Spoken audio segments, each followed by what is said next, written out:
నమస్కారం. ఆధ్యాత్మిక వార్తావాహిని భక్తి విశేషాలకు స్వాగతం. తిరుమల శ్రీవారి ఆలయంలో వార్షిక ఆణివార ఆస్థాన మహోత్సవం ఘనంగా జరిగింది. సాధారణంగా ఈ ఉత్సవం ప్రతి సంవత్సరం సౌరమానం ప్రకారం దక్షిణాయన పుణ్యకాలంలో కర్కాటక సంక్రాంతి పర్వదినాన నిర్వహిస్తారు. సౌరమానాన్ని అనుసరించే తమిళుల కాలమానం ప్రకారం ఆణిమాసంలో చివరి రోజు నిర్వహిస్తున్న కొలువు నేపథ్యంలో ఆణివార ఆస్థానం అని పేరొచ్చింది. ఉదయం ఆలయంలోని బంగారు వాకిలి ముందున్న ఘంటా మండపంలో సర్వభూపాల వాహనంలో శ్రీదేవి భూదేవి సమేతంగా శ్రీ మలయప్ప స్వామి గరుత్మంతునికి అభిముఖంగా కొలువుకు వేంచేశారు. ఆణివార ఆస్థానం పర్వదినం సందర్భంగా తమిళనాడులోని శ్రీరంగం శ్రీరంగనాథ స్వామి వారి ఆలయ అధికారులు తిరుమల శ్రీవారికి పట్టు వస్త్రాలు సమర్పించారు. ఉదయం పెద్దజీయర్ స్వామి మఠంలో శ్రీవారి సారెకు ప్రత్యేక పూజలు నిర్వహించి ఆలయంలోకి తీసుకెళ్లారు. అనంతరం స్వామివారికి పట్టు వస్త్రాలు సమర్పించారు. తిరుమల శ్రీవారి ఆలయంలో ప్రతి ఏటా ఆణివార ఆస్థానం దక్షిణాయన పుణ్యకాలం ప్రారంభంలో వైభవంగా నిర్వహించబడుతుంది. ఆణివార ఆస్థానం సందర్భంగా మూలమూర్తి వారికి, ఉత్సవమూర్తుల వారికి పట్టు వస్త్రాల సమర్పణ జరుగుతుంది. ఈ పట్టు వస్త్రాలని యోగ నరసింహస్వామి వారి ఆలయం నుంచి పెద్దజీయం గారు, చిన్నజీయం గారు, సర్కార్ వారు, చైర్మన్, ఎగ్జిక్యూటివ్ ఆఫీసర్ వారు, అడిషనల్ ఎగ్జిక్యూటివ్ ఆఫీసర్ వారు, ఇతర అధికారులతో కలిసి మేళతాళాలతో ఊరేగింపుగా ధ్వజస్తంభం ప్రదక్షిణంగా, విమాన ప్రదక్షిణంగా శ్రీవారి ఆలయంలోకి తీసుకొచ్చి మూలమూర్తికి నూతన పట్టు వస్త్రాల సమర్పణ, పర్విట్టం సమర్పణ, అట్లాగే బంగారు వాకిల్లో వేంచేసి ఉన్న ఉత్సవమూర్తులకి నూతన పట్టు వస్త్రాల సమర్పణ, పంచముఖాలతోటి కొలువు వైభవంగా నిర్వహించబడుతుంది. అక్షరారోపణం అనే వైదిక కార్యక్రమాన్ని కూడా నిర్వహిస్తారు. ఈ రోజు నుంచి మనకి కొత్త ఆర్థిక సంవత్సరం ప్రారంభమైనట్టు గతంలో ఈ సంప్రదాయాన్ని పాటించి ఇక్కడి నుంచి కొత్త ఆర్థిక సంవత్సరంగా ప్రకటించుకొని ఈ యొక్క ఆణివార ఆస్థానం విశేషమైన హారతులతోటి స్థాన బహుమానపూర్వకంగా విశేషమైన మర్యాదలతోటి ఆస్థానం పూర్తవుతుంది. మరో పీఠంపై స్వామివారి సర్వసైన్యాధ్యక్షుడైన విశ్వక్సేనుల వారు దక్షిణాభిముఖంగా కొలువుదీరారు. అనంతరం ఆనంద నిలయంలోని మూల విరాట్టుకు బంగారు వాకిల్ దగ్గర ఆస్థానంలో వేంచేసి ఉన్న ఉత్సవమూర్తులకు ప్రత్యేక పూజలు, ప్రసాదాలు నివేదించారు. ఆణివార ఆస్థానం సందర్భంగా శ్రీవారికి పుష్ప పల్లకీ సేవ అత్యంత వైభవంగా జరిగింది. సాయంత్రం శ్రీదేవి భూదేవి సమేతంగా శ్రీ మలయప్ప స్వామి పుష్ప పల్లకీపై అధిరోహించి తిరువీధుల్లో ఊరేగుతూ భక్తులను కనువిందు చేశారు.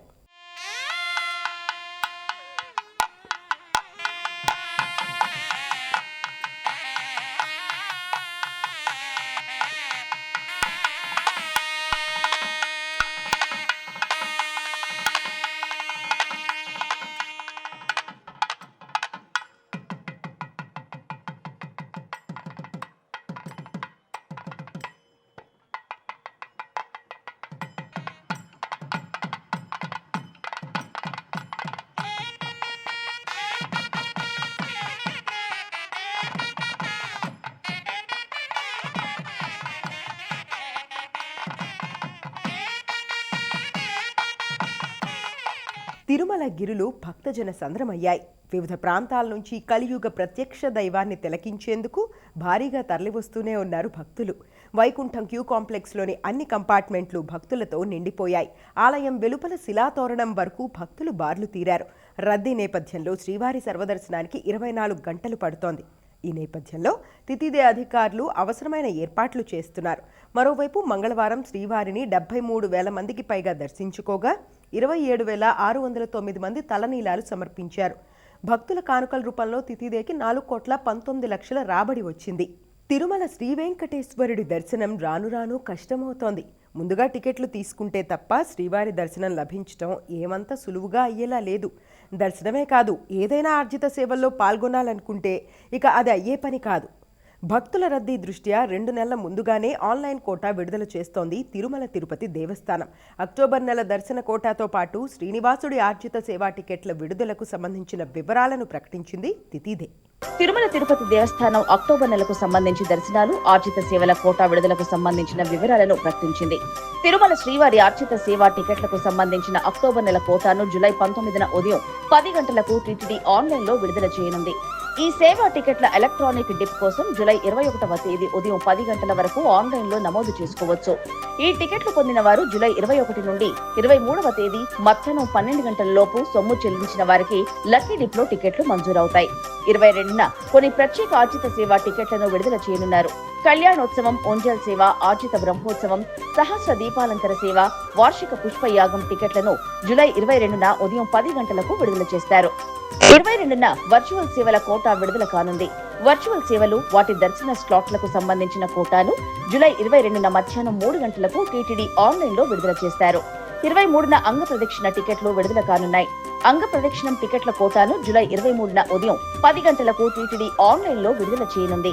ఇక శ్రీవారి టికెట్ల ఆన్లైన్ కోటా విషయానికి వస్తే ఈ కోటాను జూలై 23వ తేదీ ఉదయం 10 గంటలకు టీటీడీ విడుదల చేయనుంది. అక్టోబర్ నెలలో వృద్ధులు, దివ్యాంగుల దర్శన కోటా ఈ నెల 23న విడుదల చేస్తారు.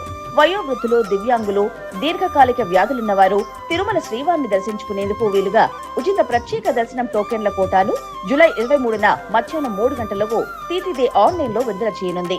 24న ప్రత్యేక ప్రవేశ దర్శన టికెట్ల కోటా విడుదల అవుతోంది. ఆ రోజున ఉదయం 10 గంటలకు టీటీడీ ఆన్లైన్ లో విడుదల చేయనుంది. అక్టోబర్ నెల గదుల కోటాను జూలై 24న మధ్యాహ్నం 3 గంటలకు ఆన్లైన్ లో విడుదల చేస్తారు. అన్నమయ్య జిల్లా రాజంపేట మండలం తాళ్లపాకలో పుష్పయాగం వైభవంగా జరిగింది. వేద పండితులు వివిధ రకాల పుష్పాలతో పుష్పయాగాన్ని వేద మంత్రాల నడుమ నిర్వహించారు. అన్నమాచార్య ప్రాజెక్టు కళాకారులు ఆలపించిన అన్నమయ్య సంకీర్తనలు భక్తులను ఆకట్టుకున్నాయి. అనంతరం భక్తులకు పూలు, ప్రసాదము పంపిణీ చేశారు.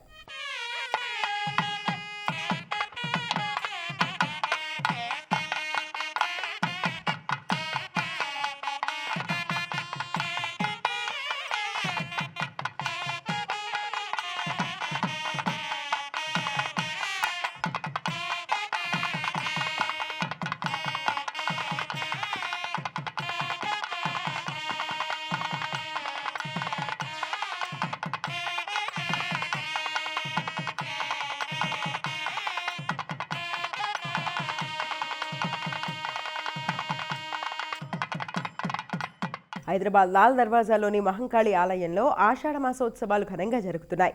ఉత్సవాల్లో భాగంగా అమ్మవారికి విశేష పూజలు, అభిషేకము చేశారు. అనంతరం మంగళహారతులు సమర్పించారు. వివిధ రకాల కూరగాయలు, ఫలాలతో శాకంబరిగా అలంకరించారు. పెద్ద సంఖ్యలో తరలివచ్చిన భక్తులు అమ్మవారిని దర్శించుకున్నారు.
శబరిమల ఆలయంలో మాస పూజలు ప్రారంభమయ్యాయి. ఇందుకోసం శబరిమల అయ్యప్ప ఆలయాన్ని బుధవారం సాయంత్రం 5 గంటలకు అర్చకులు తెరిచారు.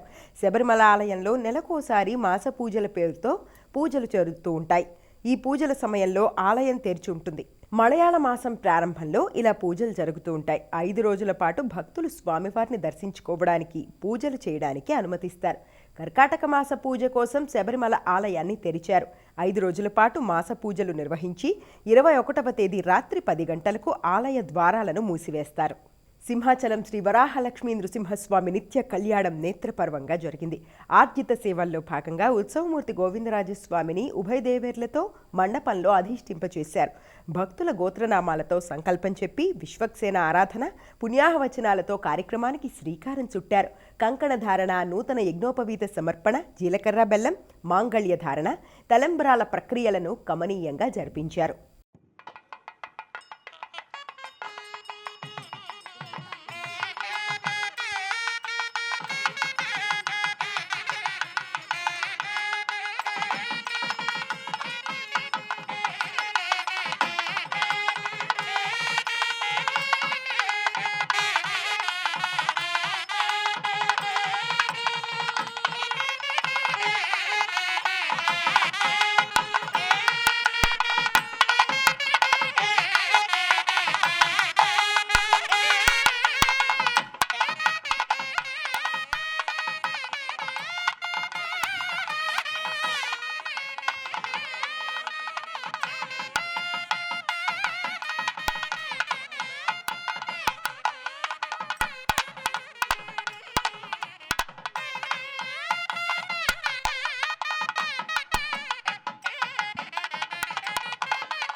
శ్రీకాళహస్తిలో శ్రీ జ్ఞాన ప్రసూనాంబ సమేత శ్రీకాళహస్తీశ్వర స్వామివారి నిత్య కళ్యాణ నేత్రపర్వంగా జరిగింది.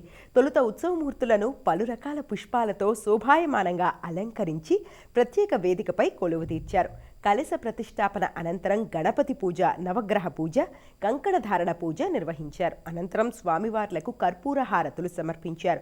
వేదమంత్రోచ్చరణలు, మంగళవాయిద్యాల నడుమ స్వామి అమ్మవార్ల పరిణయోత్సవాన్ని కన్నుల పండుగగా నిర్వహించారు.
బాపట్ల జిల్లా కొరిసపాడు మండలం రెడ్డిపాలెంలోని స్వయంభూ శ్రీ సుబ్రహ్మణ్య స్వామి ఆలయంలో ఆషాఢ బహుళ షష్ఠి వేడుకలు ఘనంగా జరిగాయి.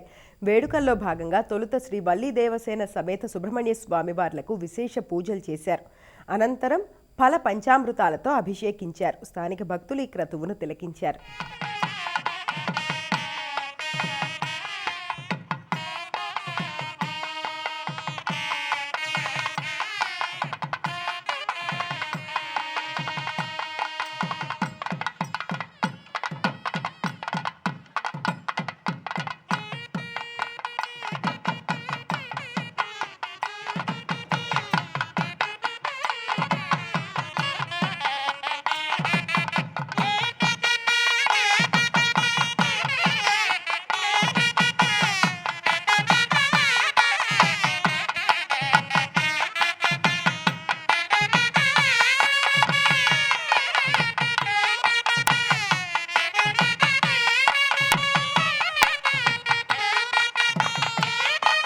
అనంతపురం జిల్లా గుంతకల్లులోని శ్రీ వాసవి కన్యకా పరమేశ్వరి ఆలయంలో విశేష పూజలు జరిగాయి. ఆషాఢమాసం సందర్భంగా వేకువజామున అమ్మవారి మూలమూర్తిని సుగంధ ద్రవ్యాలు, పంచామృతాలతో అభిషేకించారు. అనంతరం అమ్మవారిని వివిధ రకాల ఫలములతో అలంకరించి భక్తులకు దర్శన భాగ్యం కల్పించారు. అమ్మవారికి మహామంగళహారతి సమర్పించారు. భారీగా తరలివచ్చిన భక్తులు అమ్మవారిని దర్శించుకున్నారు. వికారాబాద్ జిల్లా పరిగిలో మైసమ్మ, పోచమ్మ బోనాలు ఘనంగా జరిగాయి. మహిళా భక్తులు బోనాలతో ఊరేగింపుగా ఆలయానికి చేరుకుని అమ్మవారికి నైవేద్యంగా సమర్పించారు. గంగపుత్రులు అమ్మవారికి తొట్టెలను ఏర్పాటు చేశారు. శివశక్తుల పూనకాలు, పోతురాజుల విన్యాసాలు కనువిందు చేశాయి. బోనాల వేడుకను తిలకించేందుకు పట్టణవాసులు బార్లు తీరారు. దేవాదాయ అటవీ శాఖ మంత్రి కొండా సురేఖ పోచమ్మ తల్లికి పూజలు నిర్వహించారు.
విజయవాడ ఇంద్రకీలాద్రిలోని శ్రీ దుర్గా మల్లేశ్వర స్వామివారి దేవస్థానంలో హుండీలను లెక్కించారు. 23 రోజులకు గాను 4,37,16,236 రూపాయల నగదొచ్చింది.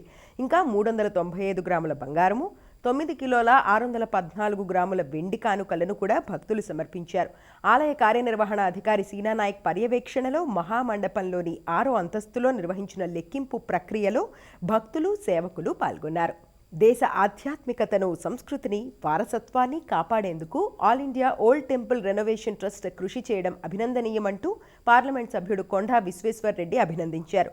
ట్రస్ట్ చైర్మన్ ఆర్కే జైన్, సభ్యులు జస్మాత్ పటేల్, వెంకటేశం, రిదేశ్లు ఎంపీని కలిసి తమ సేవలను వివరించారు. ట్రస్ట్ ద్వారా శిథిలావస్థలో ఉన్న ఆలయాలను పునర్నిర్మాణం చేస్తున్నారంటూ ఎంపీ కొనియాడారు. దేశంలోనే కాకుండా శ్రీలంక, థాయిలాండ్ దేశాల్లో కూడా హిందూ దేవాలయాలను పరిరక్షించడం గొప్ప విషయమన్నారు. ఇలాంటి మహోన్నతమైన కార్యక్రమాలు చేస్తున్న ఈ ట్రస్టుకు ప్రభుత్వాల సహకారం అవసరమన్నారు. I'm so happy to meet the managing committee members of the All India Old Temple Renovation Trust, and so glad to hear about the wonderful work they've been doing, including in our own village, Petamangalaram. They have renovated one village, but that is only one very small example. They have renovated many temples all over India, and more of them are in Telangana state, but they are working in other countries as well. Bhadrachala Shri Sitaramachandra స్వామివారి సన్నిధిలో కోటి తలంబ్రాల విత్తన వరిధాన్యానికి ప్రత్యేక పూజలు జరిగాయి. తూర్పుగోదావరి జిల్లా కోరుకొండకు చెందిన శ్రీకృష్ణ చైతన్య సంఘం భక్త బృందం ఆధ్వర్యంలో భద్రాద్రి రామయ్య సన్నిధిలో ప్రత్యేక పూజలు నిర్వహించారు. 15 ఏళ్లుగా ప్రతి ఏటా శ్రీరామనవమి రోజు జరిగే శ్రీ సీతారామచంద్ర స్వామివారి కళ్యాణానికి గోటితో ఒలిచిన కోటి తలంబ్రాలను ఈ బృందం సమర్పిస్తోంది. ఇదే క్రమంలో ఈ ఏడాదికి కూడా విత్తన ధాన్యాన్ని స్వామివారి పాదాల చెంత ఉంచి విశేష పూజలు నిర్వహించిన భక్త బృందం అనంతరం ఈ వరి ధాన్యాన్ని అచ్యుతాపురంలో భక్తి శ్రద్ధలతో నాటుతుంది. అనంతరం వచ్చిన పంట ద్వారా వడ్లను వివిధ ప్రాంతాలకు చెందిన సుమారు 5,000 మంది భక్త బృందానికి పంచుతుంది. వారంతా నియమనిష్టలతో గోటితో ఒలవగా వచ్చిన తలంబ్రాల బియ్యాన్ని సేకరించి శ్రీరామనవమికి ముందు రోజున భద్రాచలం తీసుకొచ్చి స్వామివారికి సమర్పించడం ఆనవాయితీ.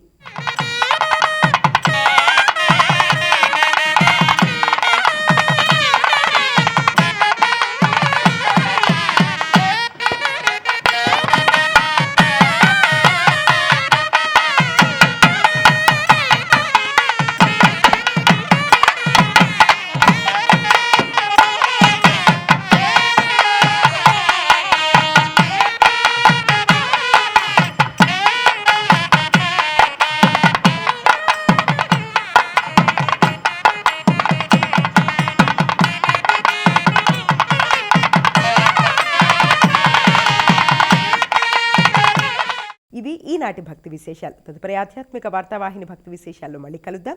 అంతవరకు సెలవు. నమస్కారం.